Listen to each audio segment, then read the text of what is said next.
Good morning बंधुरा आज के तुम्हारे सामने निये चले एसेছি बांगाली स्टाइले ধামসা आलू दिए चिकेनेर लाल लाल झोल। तो घरेर किछु उपकरण दिए आमी तोमादेर तैरी करे देखाबो चिकेनेर टेस्टी लाल लाल झोल।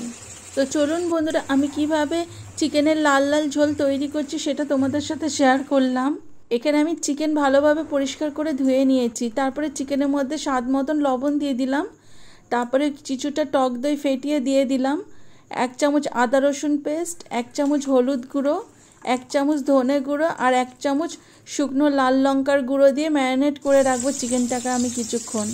एखाने आमी आलूगुलोके एकटु बड़ो बड़ो करे केटे निয়েছি, तारपरे लवण और हलुद दिए माखिए रेखे भेजे निलाम। आलूगुलो लाल लाल करे भेजे निয়েছি एखाने। एबार तुले नेब आलूगुलोके। एबार ओई तेलेर मध्येई आमी गरम मशला दिए देब, दुटो दारचिनी और दुटो एलाच दिए दिलाम तेलेर मধ্যে आमी, तारपरे कुचिए राखा पेঁয়াজটা दिए दिलाम तेले दिए, एकटु सामान्य लवण दिए दिलाम, दिए भाजा भाजा करे नेब पेঁয়াজটাকে। पेঁয়াজের মধ্যে লবণটা দিলে সুন্দর তাড়াতাড়ি গলে যাবে পেঁয়াজটা। এখানে পেঁয়াজটা আমার ভাজা ভাজা হয়ে গেছে। এবার আমি ম্যারিনেট করা চিকেনটা আমি পেঁয়াজের মধ্যে দিয়ে দেব, দিয়ে ভালোভাবে কষিয়ে নেব। তো আমি ঢাকা দিয়ে দিলাম, দিয়ে আমি ভালোভাবে কষিয়ে নেব। এখানে মাংস থেকে অনেকটা জল বেরিয়েছে, তো এখানে আমি মাংসটাকে ভালোভাবে কষিয়ে নেব, ঢাকা দিয়ে দিয়ে কষিয়ে নেব। এর মধ্যে জল দেব না, কারণ মাংস থেকে অনেকটা জল বেরিয়েছে।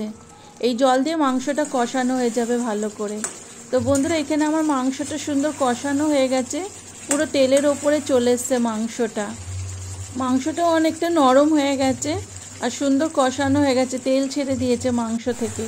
এবার আমি এর মধ্যে আলু দিয়ে দেব, ভেজে রাখা আলুগুলো আমি মাংসের মধ্যে দিয়ে দেব,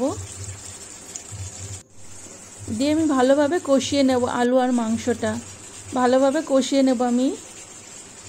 তো বন্ধুরা এখানে আমি ঢাকা দিয়ে আলু আর মাংসটাকে ভালোভাবে কষিয়ে নিলাম। এখানে কষানো হয়ে গেছে আলু আর মাংসটা, সুন্দর গলে গেছে আলুটা। এবার আমি আন্দাজ মতন ঝোল দিয়ে দেব, আলাদা করে জল গরম করে রেখেছিলাম। এবার আমি আন্দাজ মতন ঝোল দিয়ে দেব, যে যেমনি ঝোল খাবে সেই হিসাবে ঝোলটা দেবে। তো এখানে আমার ঝোলটা প্রায় ফুটে এসছে, আর একটু ফুটিয়ে নেব ঝোলটাকে ভালো করে।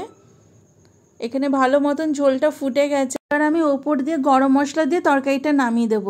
তো এখানে আমার তৈরি হয়ে গেছে বাঙালি স্টাইলে ধামসা আলু দিয়ে চিকেনের লাল লাল ঝোল।